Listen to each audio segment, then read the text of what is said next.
আমি অরিন্দম আচার্যর কাছে যাই, আমি প্রত্যেকের কাছে আবার আসছি। অরিন্দম আচার্য, রামানন্দ তীর্থ মহারাজ এবং নীলাদ্রি ব্যানার্জি এখনো বলেননি।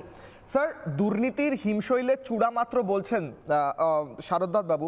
আমার কথা হচ্ছে হিমশৈলের চূড়ায় আঘাত পড়েছে এবং পুরো পাহাড়টাই হয়তো ভেঙে পড়বে। পাহাড়ের নিচে বেসে যারা বসে আছে, যাদের মাথার ওপর ভিত্তি করেই পুরো পাহাড়টা দাঁড়িয়ে আছে, তাদের গ্রেফতারকে এবার ওই টিকটক করে স্টপ ওয়াচ শুরু হয়ে গিয়েছে। বলুন স্যার, অরিন্দম আচার্য।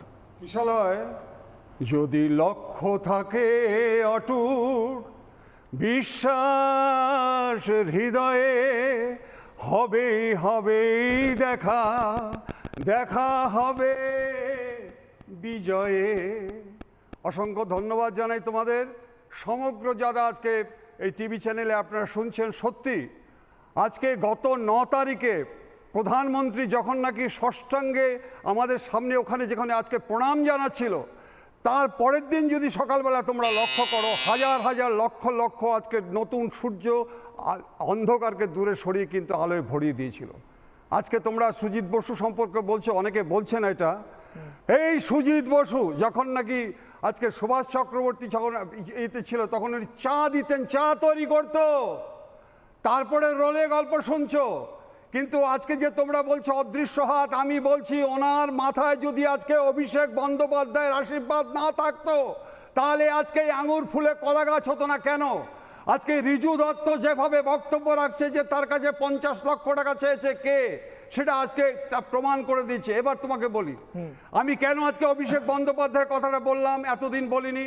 তোমরা বোধহয় মনে রেখেছো যে শ্রীভূমি JW ম্যারিয়েটে যখন ওনার মেয়ের বিয়ে হয়, তোমরা বোধহয় শুনেছো সেই ঘটনা যে মেয়ের বিয়েতে এক জায়গায় মেয়েকে বসিয়েছে, আরেক জায়গায় সোনা।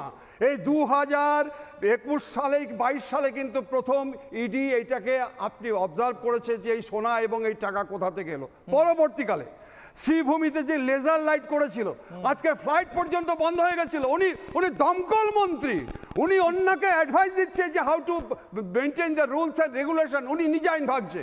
এই ভদ্রলোক যেভাবে নাকি আজকে দুর্নীতি করেছে, অটো রিক্সায় যে আমাদের স্যার এখানে এসছেন, ওনাকে আমি খুব রেসপেক্ট করি, উনি যে আজকে ভোটে জিতেছে ওনাকে তো মেরে দিত। যেভাবে ওনার উপর অত্যাচার হয়েছে, যেভাবে আজকে অটো রিক্সাওয়ালাদের কাছ থেকে পর্যন্ত আজকে টাকা নেওয়া হতো, আমি তো সল্টলেকে বিভিন্ন জায়গায় শুনেছি। অতএব এইটা শুরু তোমরা বলছো, আমি অসংখ্য ধন্যবাদ। মানুষ লক্ষ লক্ষ মানুষ আমাদের প্রধান আজকে যে প্রথম যে মুখ্যমন্ত্রী হয়েছেন আমাদের শুভেন্দু অধিকারী মহাশয়ের কাছে আজকে কিন্তু আকাশ প্রমাণ আশা নিয়ে বসে আছে। এই দুর্নীতিগ্রস্ত যারা বাংলাকে 50 বছর পিছিয়ে দিয়েছে, আজকে সেই বাংলাকে কিন্তু আজকে রবীন্দ্রনাথের বাংলা, আজকে এই বাংলা হচ্ছে আজকে বঙ্কিমচন্দ্র চট্টোপাধ্যায়ের বাংলা, এই বাংলা হচ্ছে আজকে নজরুল ইসলামের বাংলা। এই বাংলাকে পুনরুদ্ধার করার জন্য নানা ধরনের কন্টেন্ট দেখার জন্য লাইক করুন, শেয়ার করুন আমাদের ফেসবুক পেজ, সাবস্ক্রাইব করুন আমাদের ইউটিউব চ্যানেল। পাশাপাশি অন্যান্য ব্রেকিং নিউজের জন্য অবশ্যই চোখ রাখুন রিপাবলিক বাংলায়।